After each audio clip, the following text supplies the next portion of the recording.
Hello friends, welcome back or welcome to Pour Over Books. I got my coffee, I got my books. Let's talk about Les Mis.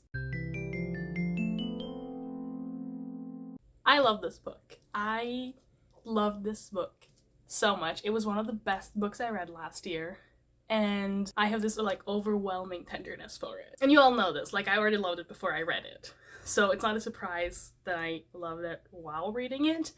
I have things to say about it though. So the book itself, the plot was much messier than I expected. I know if you watch the musical, you know the story. The book is very different. It has the same general plot, but there are much more twists and turns and many more side roads and all the rants, and it feels like it's all over the place, and it takes so long for things to come together properly. It's so character and situation based that the plot doesn't really come to the foreground until you're 3/4 of the way through, and then you're like, oh, there is a plot here. It's not just Victor Hugo telling us about random people who lived in France. There's actually things happening. Okay. And I keep thinking, because so much of the story is about Jean Valjean's secret identities, and so many times you get introduced to a random stranger and it turns out that it's Jean Valjean every time. And I keep thinking, imagine reading this when it came out and you didn't know that it was Jean Valjean. Because when I'm reading it, I'm coming along and we've read Jean Valjean's story, and then suddenly we're a few years later, and the mayor of the city is a rich stranger and no one knows anything about him. But wow, it's Jean Valjean! And I know that he's Jean Valjean when I'm reading, and I know that when we're in Paris and we read about this rich stranger who has a daughter, I know that this is Jean Valjean. But imagine reading it as it's coming out and you're just mind blown by how many coincidences goes on in the story. My one problem with reading this book is that, one, I'm reading it in English because I don't know French, and it is such a French novel. There are so many puns and jokes that don't fully work in English, and I feel like if you understand the references and the punchlines and and just the puns, will you fully get the complete experience that Hugo intended? And then also, it's so historical. Hugo will start a chapter and be oh, this is the year 1817, this is the year that these things happen, and then these famous people did these things, and these books were out, and constantly making these references to sort of build an atmosphere. But because I don't understand any of it, it doesn't really build an atmosphere. It's just a wall of information, and I'm okay, none of this matters to me. I know there are people out there who are doing immense research and then rewriting some of the chapters to fit modern references, so I will definitely have to look into that to sort of grasp and understand more. That sounds very cool and very exciting. Other than that, the book was much funnier than I expected. It is so funny. It reads like a comedy at times. All of the characters have all they're very quippy, and the comedic timing of the coincidences, because the coincidences are massive. What are the odds that Jean Valjean becomes the mayor of the city that Javert later becomes the prefect of the police, and what's the odds of this?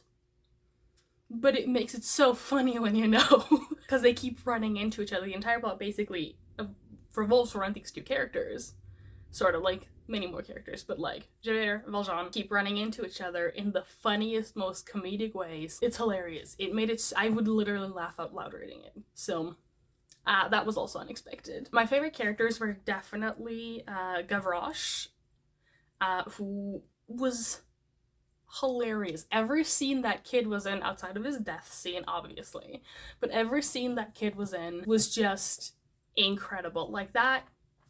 He was so funny.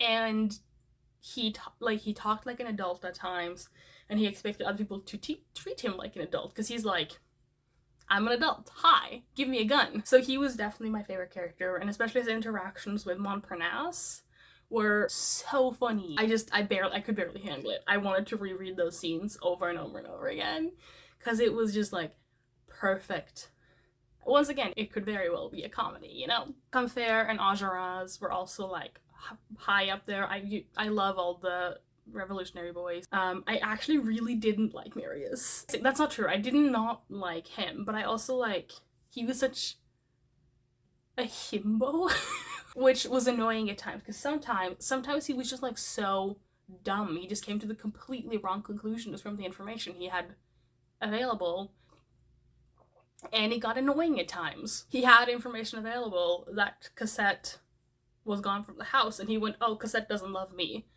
anymore, even though, like, why is that the reasonable conclusion to draw? And it was just frustrating sometimes to be in his head, because he was a little annoying. At the same time, really funny. There's a scene where he just cries against a tree for 2 hours, so like, hilarious. Weird guy. Valjean was interesting to read, because so much of the time you don't get much insight into his mind.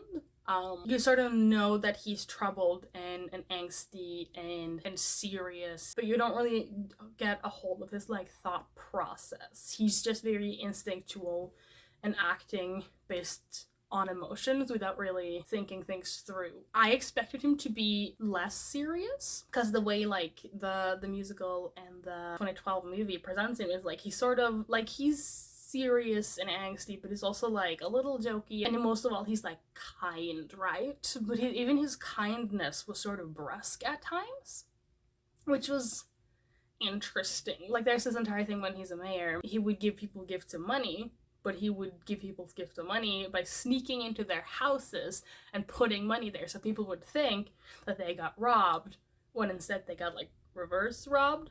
But it really like illustrates his character, because his generosity isn't necessarily kind, you know? So that was unexpected and interesting to experience. And I'm never really sure if I like his character, but I can't help but love his character, if that makes sense. Javert as a character is much funnier than expected, because most popular iterations of him will be very serious, very like, the law and only the law, which, like, yes, that's how he is, but in the book he's also so funny.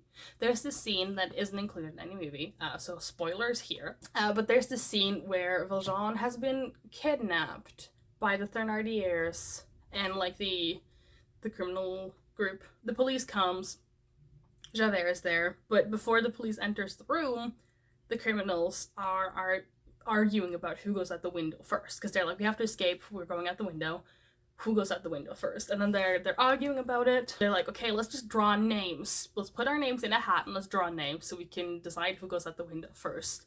And then Javert enters the room, takes off his hat, and he goes, would you like my hat? And it's I lost it. This is such a funny book. I want to watch a comedy of this, and I want there to be 0 deaths. Thank you very much. Eponine deserved better, and Cosette deserved better. Other than that, both fantastic characters. They were both amazing characters. I loved reading about Eponine. She's written really well, and she's like, oh, she's had a rough life. She's like struggling, but she's also like, has some killer lines. She has a killer personality. And I wanted more of her, and when she dies, it is devastating. And I would honestly have loved to read more about Cosette too, because she's pretty young in the book, so she doesn't get much of a personality beyond being a good daughter, and beyond being in love with Marius. She doesn't really have much of a defined personality, though I absolutely adore the later chapters, where Valjean is being all weird and like reclusive, when Valjean is like, oh yeah, well, I will only speak to Cosette in like this room. I don't want to push myself into her new life. I'm not gonna come to dinner. I will just come for like an hour each day and we'll just talk, and then I'll leave, and then you won't see me. And Cosette's like, what is wrong with you? Of course you're gonna live with us. Of course you're gonna have dinner with us. Like, what is happening? What is wrong with you? And really just like calling Valjean out. I love that. I love that she's much larger of a character than most interpretations of her make her seem, and I appreciated that. I love that we got to see more of her. I could probably talk for hours about this book if I can just like think of the right things to say, you know? Like the themes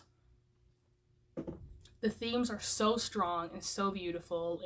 I find myself agreeing with so many of the things that Hugo is saying in this book. He's like, oh yeah, while humans are capable of cruelty, they're also capable of like great kindness.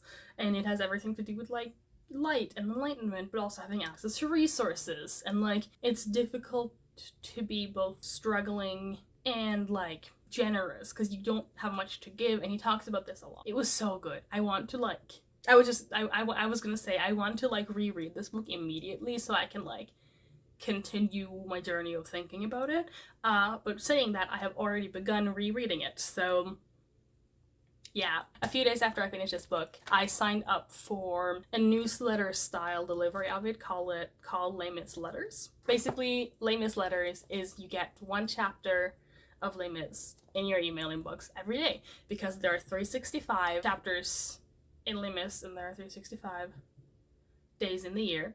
So it's perfect. And so yeah, I'm literally rereading the book right now. I finished it and I started it again. I have much more to say about the book, but I genuinely recommend that people read this. Like, even if you read it in like a Les Mis Letters form, like one chapter a day, take it really slowly. I genuinely recommend people read this because it's so different from how we usually think classics are supposed to be. It goes in depth about a lot of historical events, and some of those aren't always fun. I always found them interesting. Like, I heard so much about the sewer chapter before reading it. Everyone was like, oh, the sewer chapters are so hard to get through. And I'm like, I found the sewer chapters to be so interesting and so much fun. I loved the sewer chapters. Waterloo was a nightmare to get through, but that's just how it is. And as I'm rereading it, I will reread Waterloo again as well, which will be the death of me, I'm sure. But as much as I complain about like, oh, it's so long, oh, it's a monster, oh, it was a struggle, it was like, it kept me interested, it kept me engaged, it made me think, you know? And I don't know, I really like this book. I genuinely really like this book. It was possibly the best book I've ever read, and I am excited to be rereading it. As for the movies, we didn't end up watching the 2012 movie. We started it, we didn't finish it, and we didn't end up watching the 2020 musical live show. We watched 4 movies, and I think I talked about them a little bit in my previous video. I'm just gonna sum it up here. We watched the 1932 version, which was weird and very much not close to the book at all. Like, Eponine was Marius's secretary, sort of. Marius was the head of the rebellion. The barricade that they constructed absolutely sucked. Horrendous barricade building. And overall, it wasn't that good. The 1952 was even worse. It was less book accurate, it had random added characters, a guy named Robert that was just like there and sort of acting as like Jean Valjean's friend, but he didn't do any, like, it didn't make sense. His character, nonsense. It was very gay though, like Robert and Jean Valjean are in love. Like, that's just, sorry. I don't make the rules. It had weird incest vibes between Jean Valjean and Cosette, which, like, oh no. It had no Eponine, which is always a letdown. The high point was that Cosette and Gavroche were friends. That was peak. That was the best. Cosette and Gavroche were friends. Gavroche called Cosette Citizen Cosette, and I died. That was, like, the best part of this movie. The 1978 movie is probably the one I would recommend you watch if you want a book-accurate movie. Definitely the most book-accurate, also the funniest. It had some really, really funny moments, and Anthony Perkins was a great Javert. I didn't love the guy they chose for Valjean. He just didn't look like a Valjean to me. He looked he was very out of character the entire time. Otherwise, this was a good one. Watch it if you want, like, an accurate book adaptation. The 1998, horrendous. Horrible. Hated it. I never want to watch it again. My wife said it's like they read the book and then decided to be the 90s instead. The best part about this one was that Cosette got more of a character than a lot of the other adaptations wanted to give her. She was sort of like rebellious, and she was like a bit of a more badass. There's a point where she has a gun, so like, good for her. Cosette deserves a gun. And it might be like she's more rebellious because Valjean in the movie is also a terrible dad, and he like slaps her at one point, and it was just like horrible. I hated Valjean in this movie. Ugh. The movie itself also had a lot of weird like plot points where like they're at the barricade, but then they leave the barricade and then they go back to the barricade, and I'm like, how do you get in and out? It doesn't make sense. Javert tries to kidnap Cosette, and then Marius shows up and saves her, and then Marius decides to take Javert back to the barricade. And I'm like, how are you getting in and out of the barricade? You're not supposed to get in and out of the barricade. The National Guard is there. It doesn't make sense. Also, once again, no Eponine, so like, horrendous. Why would you not have an Eponine? The weirdest part about all of these movies is that every movie makes Marius an important part of the rebellion, which doesn't make sense. Like, in some of these movies, he's even like, they combine his and Enjolras' characters, and it just doesn't make sense. Marius is supposed to be a himbo, and then he doesn't show up to the rebellion until it's like already begun, and then he only shows up because he thinks Cosette has left him. And so he's like, okay, I guess I don't want to live anymore, so I'm gonna go to the barricades. Okay. And I'm like, he can't replace Enjolras. It just doesn't make sense. It's stupid. In short, if you want to watch a movie that is a good adaptation, 1978. From what I remember, the 2012 musical is also very fun. I have things to say about the songs and the music and the singing, but let's not get into that. I will say though that if you want to listen to a musical album, my favorite is definitely the 2010 London recording. It has John Owen Jones as Valjean, who is incredible. Earl Carpenter's Javert is just like so good. It has a really, really good drink with me session, and also the most hateable 30 years. They just managed to be the most hateable in this album, and like, good job.